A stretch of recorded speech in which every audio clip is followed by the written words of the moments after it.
Om Namo Bhagavate Vasudevaya.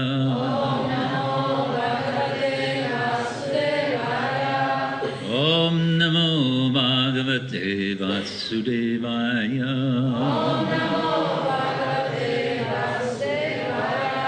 Narayanam Namaskritya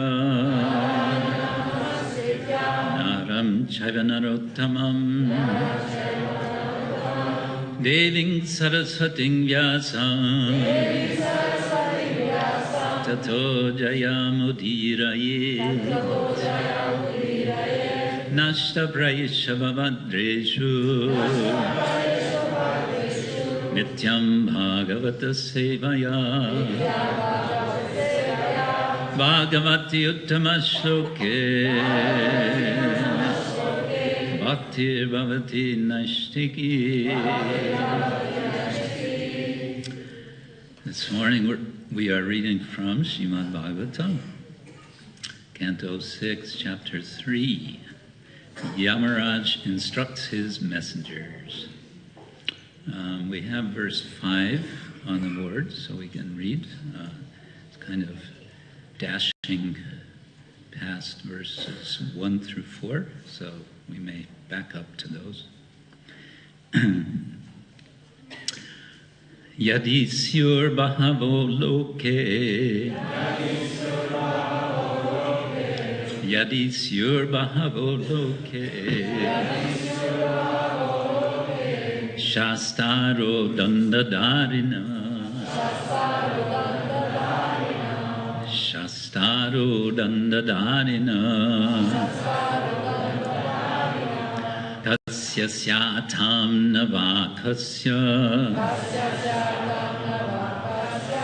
Kasya syātāṁ nava kasya. Mṛtyuś cāmṛtameva va.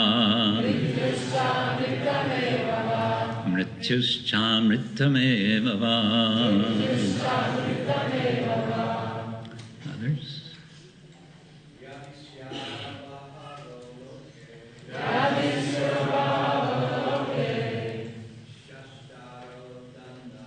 Ladies?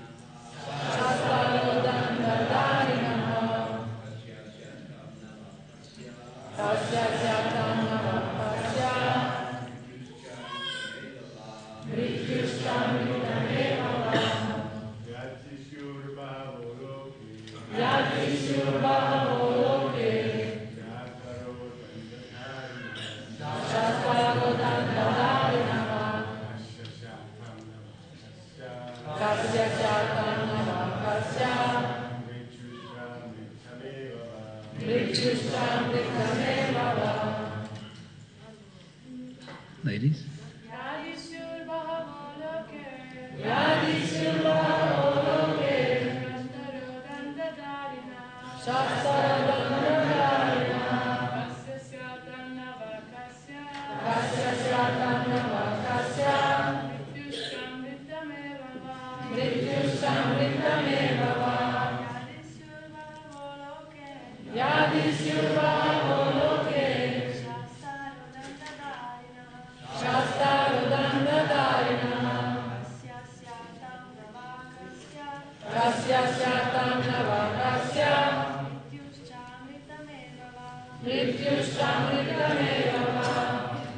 Yadi syur bahavo loke.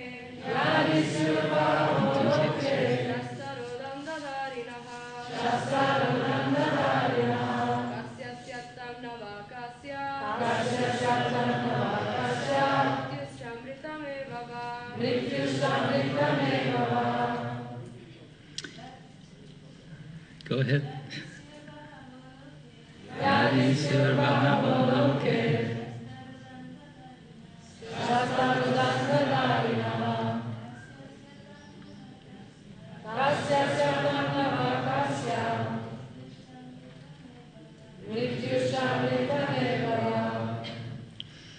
Yadi, Yadi, if, syur, there are, bahavaḥ, many, many, loke, in this world.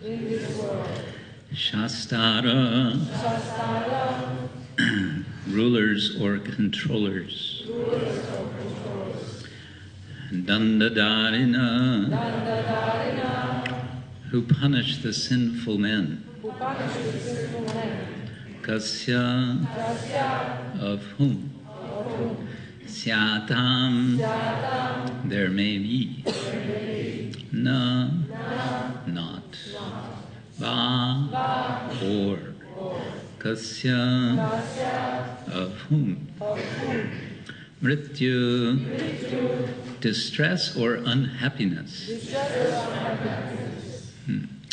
You may have thought mṛtyuḥ means death, right? Well, that's a form of distress and unhappiness. Cha, and. Amṛtam, happiness. Eva, certainly. Va, or. Translation and purport by His Divine Grace, A.C. Bhaktivedanta Swami, Srila Prabhupada. This verse is being spoken by the Yamadutas, and they are questioning Yamaraj. If in this universe there are many rulers and justices who disagree about punishment and reward, their contradictory actions will neutralize each other, and no one will be punished or rewarded. Otherwise, if their contradictory acts fail to neutralize each other, everyone will have to be both punished and rewarded. Purport. Because the Yamadutas had been unsuccessful in carrying out the order of Yamaraja, they doubted whether Yamaraj actually had the power to punish the sinful.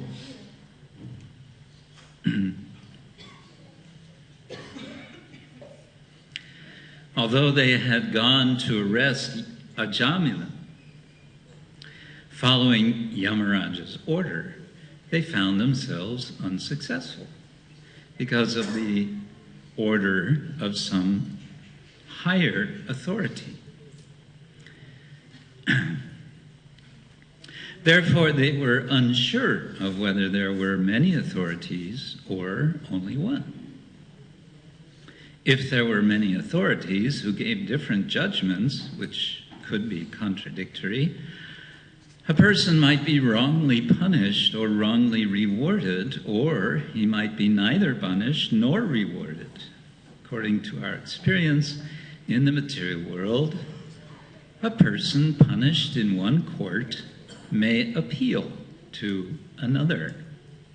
Thus, the same man may be either punished or rewarded according to different judgments. However, in the law of nature, or the court of the Supreme Personality of Godhead, there cannot be such contradictory judgments. The judges and their judgments must be perfect and free from contradictions. Actually, the position of Yamaraj was very awkward in the case of Ajamila because the Yamadutas were right in attempting to arrest Ajamila, but the Vishnudutas had baffled them. Although Yamaraj, under these circumstances, was accused by both the Vishnudutas and the Yamadutas, he is perfect in administering justice because he is empowered by the Supreme Personality of Godhead. Therefore, he will explain what his real position is and how everyone is controlled by the Supreme Controller, the Personality of Godhead. So ends Srila Prabhupada's purport to this verse. Now let's back up to the beginning of the chapter.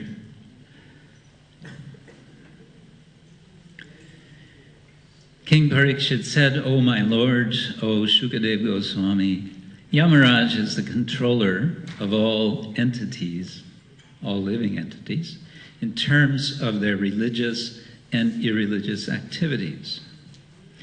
But his order has been foiled. When his servants, the Yamadutas, informed him of their defeat by the Vishnudutas, who had stopped them from arresting Ajamila, what did they reply?" Purport. Srila Vishwanath Chakravarti Thakur says that although the statements of the Yamadutas were fully upheld by Vedic principles, the statements of the Vishnudutas were triumphant. This was confirmed by Yamaraj himself. So, the Yamadutas had been questioned by the Vishnudutas in the previous chapter. So, on what basis are you arresting Ajamila? And they answered, Veda pranihitam dharma. We are following dharma, which is established in Veda.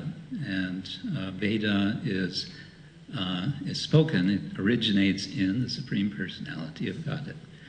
So what they were saying was correct, and this is what Vishwanath Chakravarti Thakur is saying. But they're being overridden by the Lord. And the key verse in this chapter that's going to confirm how this is possible, or why it's like this, is the famous statement in verse 19, Dharmantu sakshat bhagavat pranitam. The word pranitam is interesting. It means to declare, but it also means to enact. It is enacted. So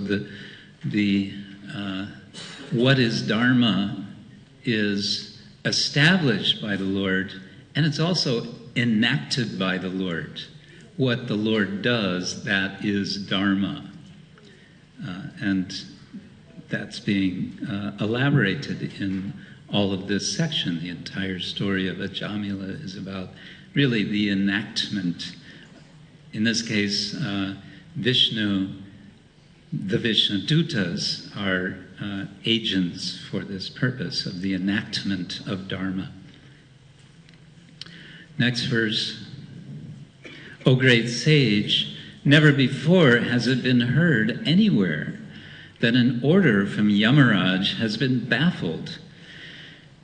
Therefore, I think that people will have doubts about this that no one but you can eradicate. Since that is my firm conviction, kindly explain the reasons for these events.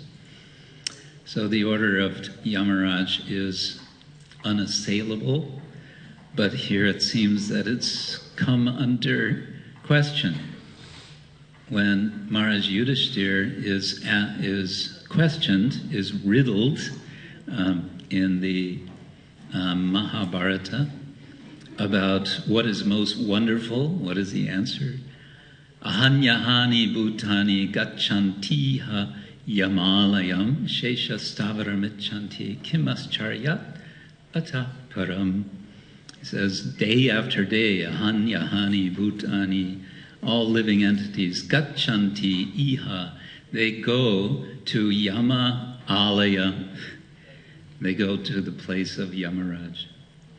Śāstāro ichanti kimascharyat ataparam. And all the rest of us who are still here, what do? We desire that we will stay here. This is wonderful. This is amazing. There are many moments of amazement, of wonder, and of surprise in this section of the Bhagavatam. There's no purport to this verse. Verse 3. Now Shukadeva speaks.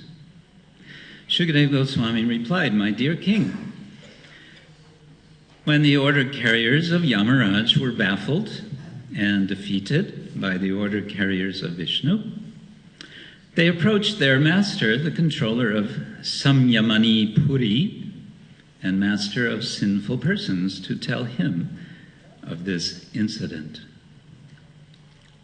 And then verse 4, the Yamaduta said, "Our dear Lord, how many controllers or rulers are there in this material world?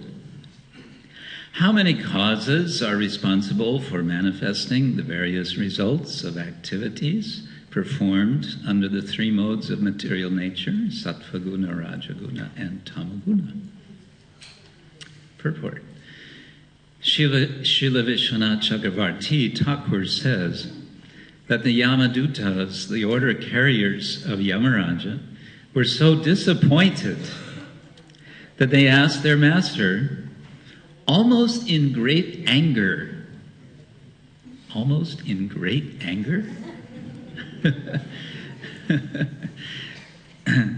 whether there were many masters other than him. Furthermore, because the Yamadutas had been defeated and their master could not protect them, they were inclined to say that there was no need to serve such a master. They're losing faith in their guru. If a servant cannot carry out the orders of his master without being defeated, what is the use of serving such a powerless master? Whoa. So this is some serious questioning going on.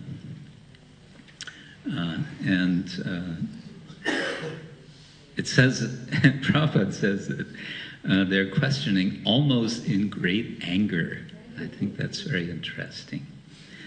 And it reminds me of one of the major themes of the Bhagavatam, and that is that in any attitude, in any mood, one can approach the Supreme Lord. This is one of the points that's being made in the 7th canto and the 10th canto with regard to Hiranyakashipu, with regard to Shishupala, that although they're approaching the Lord inimically, they become liberated. And one can say, not just although they're approaching, but they're approaching with emotion. They have some feeling. They're not indifferent. They're not apathetic. The worst situation, the worst mood for someone to be in is that of apathy, of indifference. So here we have the Yamadutas, angry. They've been sent out by their master. Go get that rascal and bring him back here. And now they've done this. They've tried, but they found themselves overruled. And you could say, understandably, they're coming back to Yamara and saying, "What's going on here? We thought you're the only one in charge, and now it seems like there's someone else in charge."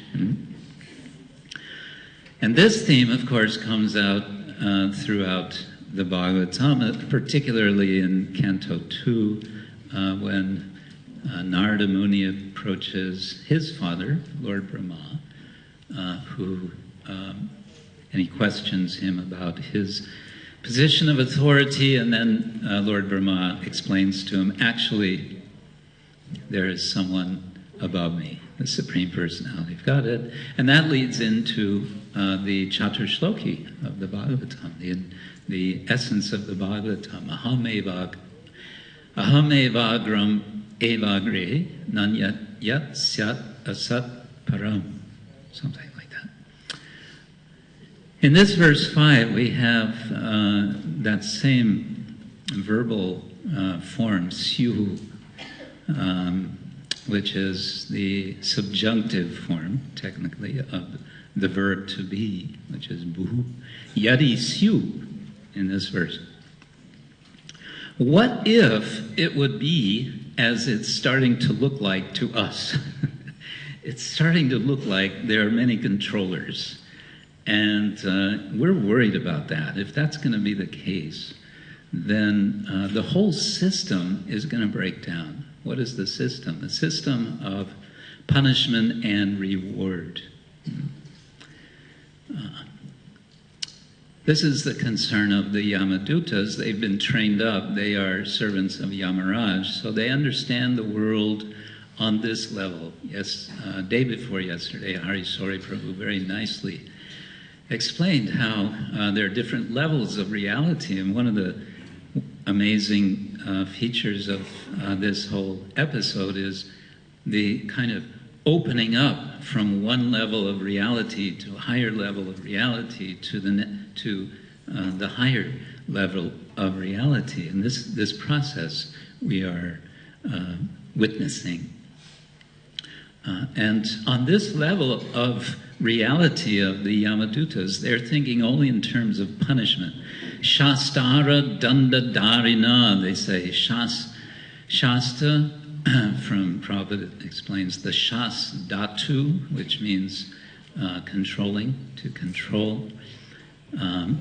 So śāstāro, plural, rulers or controllers, daṇḍa-dhāriṇaḥ. Literally a holder of a daṇḍa. If there are many sannyasis, what's going to happen? Too many swamis spoil the yagya? No. How does that go? Too many swamis spoil the kirtan? I don't know. Anyway, so daṇḍa-dhāriṇaḥ. Here, those who punish the sinful men, Srila Prabhupada translates. So literally those who hold the rod of chastisement, a rod of punishment. The Yamadutas are thinking in these terms, and this is the only way they can understand reality. This is all going to be dashed by the instructions of Yamaraj. He's going to open up their vision. And of course, this is what has happened with the Jamila. His vision is being opened up. And again, as Hari Sori Prabhu explained, the way it was opened up is very wonderful, that he was the witness to this discussion, this debate between the Yamadutas and the Vishnudutas. So that what otherwise is possibly would not have penetrated his consciousness, his bewildered consciousness, goes right through because he's witnessing this amazing event.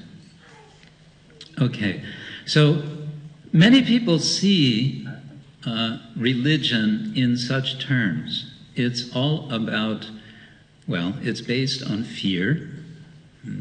It's based on fear or based on desire.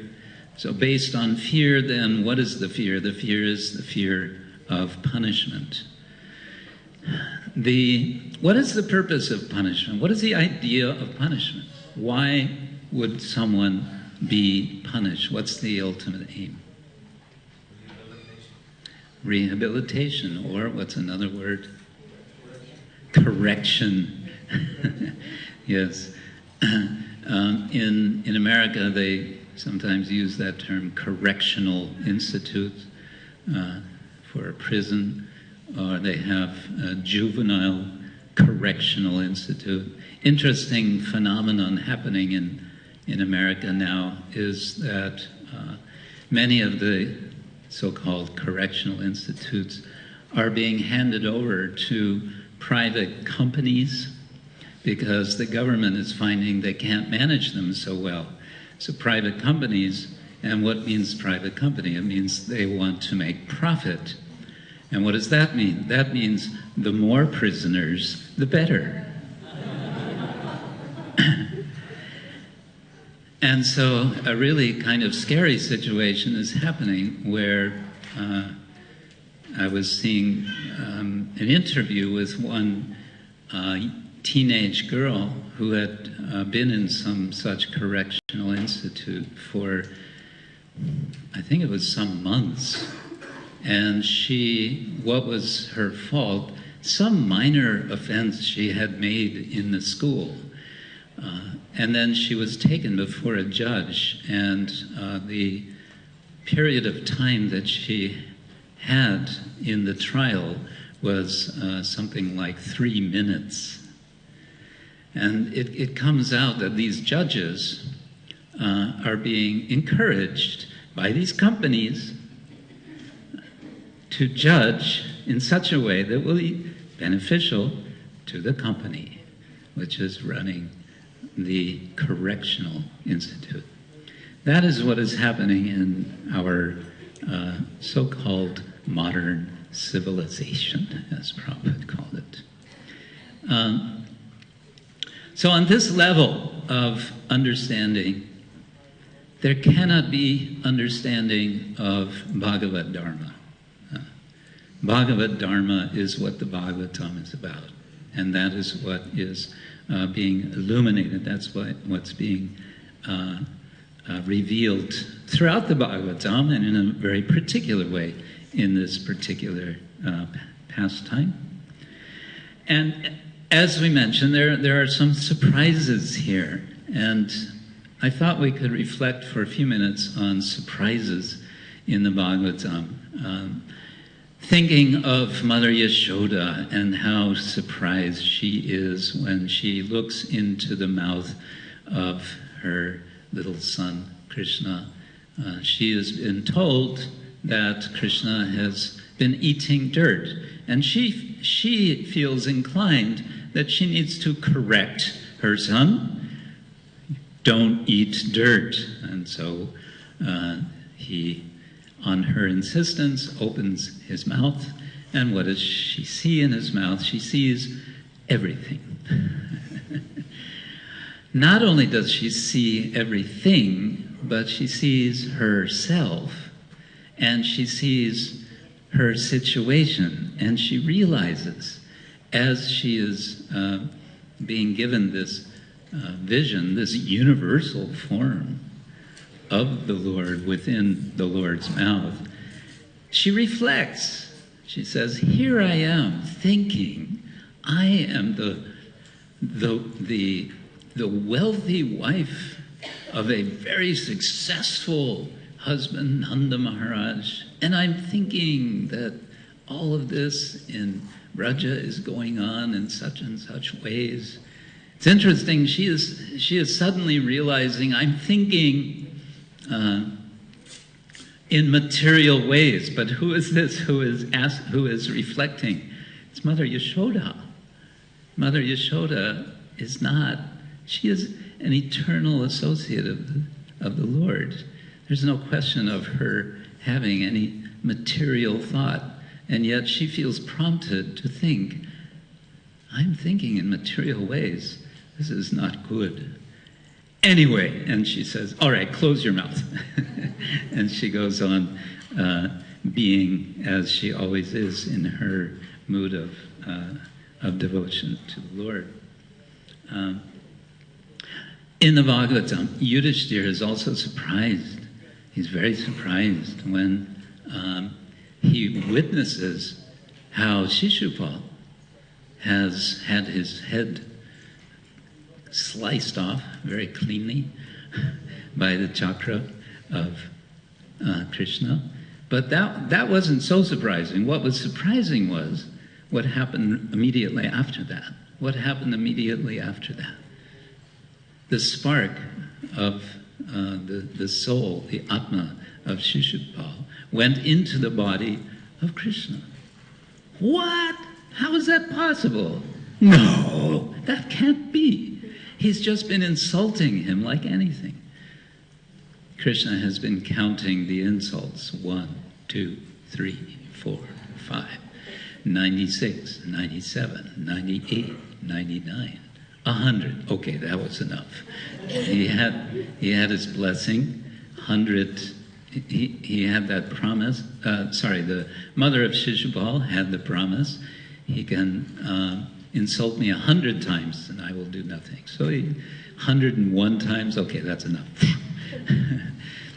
So Yudhishthira was very surprised. How is this? And because he was surprised, he asked a question to Narada. How is this possible? And that leads into the whole most of the 7th canto, the explanation. So similarly, Yamaraj is being asked by the Yamadutas. They've been surprised. And so they're asking, and this is a very significant prompting for questioning. This can be an impetus for questioning what is the truth, what is reality. Sometimes we are surprised by things that happen in our lives, sometimes little things. We are happily surprised to meet someone that we haven't seen in a long time. Sometimes we are surprised in a way we'd rather not be surprised. Dvaite Badra Badra Gyan Shab Manodharm E Balo E Manda E Shab Brahm. So our surprises, happiness, distress. Krishna Kshetra says that's all Brahm, that's all a big mistake. But, okay, there are surprises, and then there's something else. There's expectation. We could say expectation is the opposite of surprise. We expect certain things, and some expectations lead to disappointment. And then what happens? Anger. There's another kind of expectation which we are recommended to cultivate. Tate no kampan susamikshmano bunjana evatma kritam vipakam kritvak favurbir vidadam namaste jiveta yo muktipade sadayabhat. We are urged to expect the mercy of the Lord. But is that an expectation? Is that a demanding expectation? No. Susamikshmana, impatience. Anticipating. It's not the kind of expectation of an authority to get something from a servant, for example. No. It's the expectation of the servant that I will get the mercy of the Lord. I expect the mercy of the Lord. Why? Because He is by nature merciful. And that is Bhagavad Dharma. And that is the Dharma which Ajamila becomes the benefactor of despite all of his disqualifications. All of his disqualifications, countless disqualifications according to the Yamadutas, they don't add up to the one qualification which he has, and that is somehow or other he has chanted the name of the Lord. Somehow or other, he has chanted the name of the Lord, and that name has penetrated through all the layers of the universe. It has penetrated through all the layers covering the heart. Same thing, really. And the Lord has heard.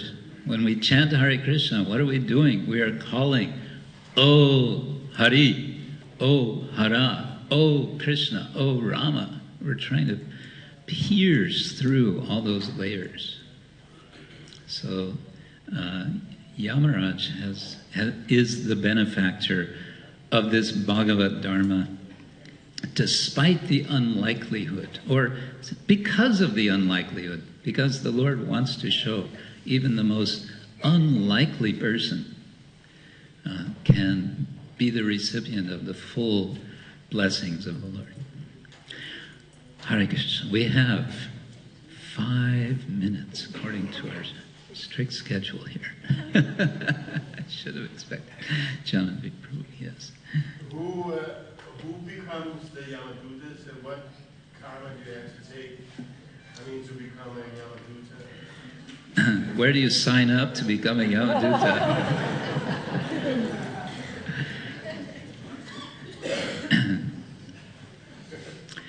They're referred to in one of the verses here, later in this chapter, as kinkara. Kinkara means servant, and the literal meaning is kim, what, kara, do. So a kinkara is one who asks the question, what should I do? So someone who has that inclination to become, to execute the will of Yamaraja, that person can become a Yamaduta. Anybody here want to sign up for that? That's as much as I know, sorry. Yes.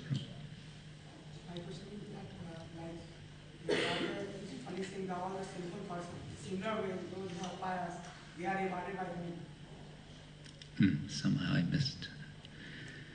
Please, Pious pious. how they get rewards. How do pious persons get rewards? Okay, so you're saying, well, we're hearing about punishment. How do pious people get rewards? It's all part of the same process. Whether it's Yamaraja's agents. In this verse, it says, mṛtyuḥ cha amṛtam evava. The commentators explain that another way of understanding is, how is it known who goes to heaven and who goes to hell? That's the question in this verse of today.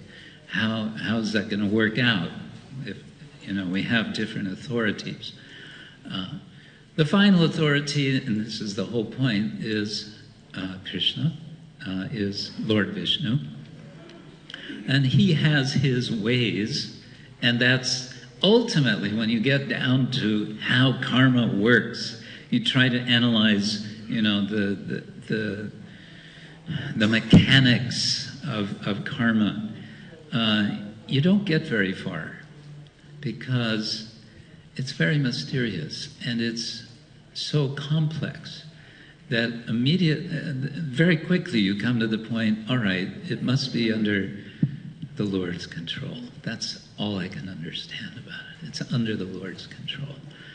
So, how someone who acts piously gets reward, he gets reward, or she gets reward, by the overall system, you could say. Reward is there. So there's no worry. But there is worry, because you're going to get reward, and you're going to get somewhere along the line, if one keeps on that level, it's going to be accompanying with the rewards that we get. There's always going to be some small print in the contract,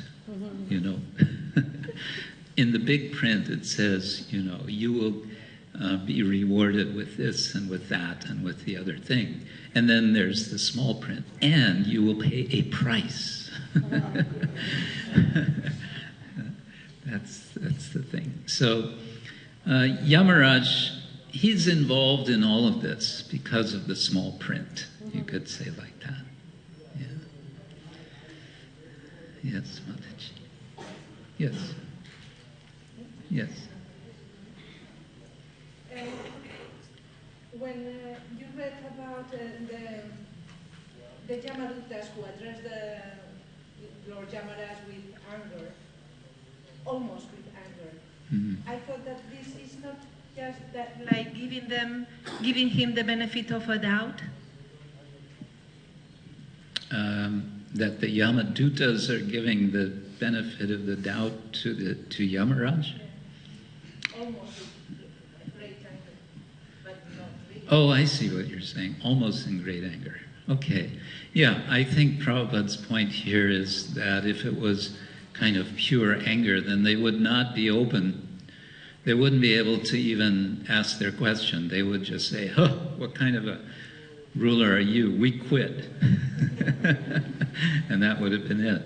But because, they did have respect for him, they were sort of restraining their anger because they wanted to also hear from him. And this reminds me, incidentally, of there's a somewhat similar situation when in the Rasa Panchadhyaya, the 5 chapters of the Rasa Lila, when Krishna disappears, afterward he comes back, the gopis they're a bit, maybe angry is not the word, they're peeved.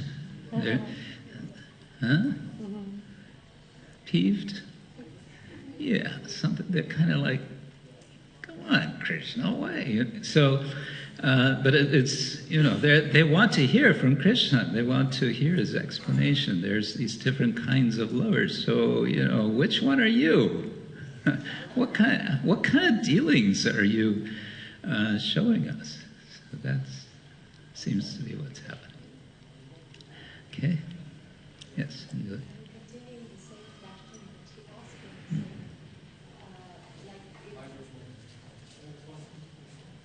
If can that be translated in relationship between guru and disciple, and like if a disciple feels, and where that guru aparad is there also, if you can just elaborate. Okay, that gets into a bigger discussion, but it's an interesting parallel, and I would say that from the perspective of the guru, a sincere guru of a sincere disciple will appreciate that the disciple is expressing their doubt. It may be in the form of some anger, frustration, whatever, but at least the disciple is opening up and asking, what's going on here? So that's a good thing. And that can actually lead to a strengthening of the relationship between the guru and the disciple. Sometimes that relationship may be tested, and then if the disciple just turns away and that's it, what can the guru do? But if the disciple then says, Guru Maharaj, now you've really put me in a spot, I don't know what's going on, I don't even know if I can believe you anymore. Okay, let's talk about it. Then that's good. Good thing. Okay, I think we'll... Oh, is there... Yes.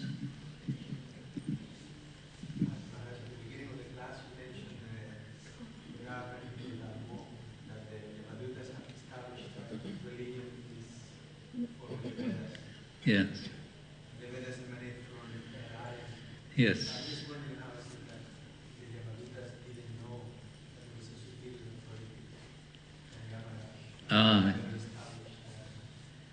Good point. They seem to already know. If they're saying it's the Yamadutas who said the Vedas emanate from Narayana. So then, but what they're not understanding is that, first of all, they're understanding Veda essentially in terms of karma kanda, right? So they're looking at the system of authority as Narayana gives Veda, gives Dharma, and now and then we have Yamaraj, and now we're executing the order which is coming like that. But what they're not understanding is that Narayana, being the source, he's also beyond Veda. He is also overriding all the order which is coming in Veda, and therefore Krishna is saying in the Bhagavad Gita, Sarva Dharma Parityaja, just put all of that aside and just surrender to me. Yeah.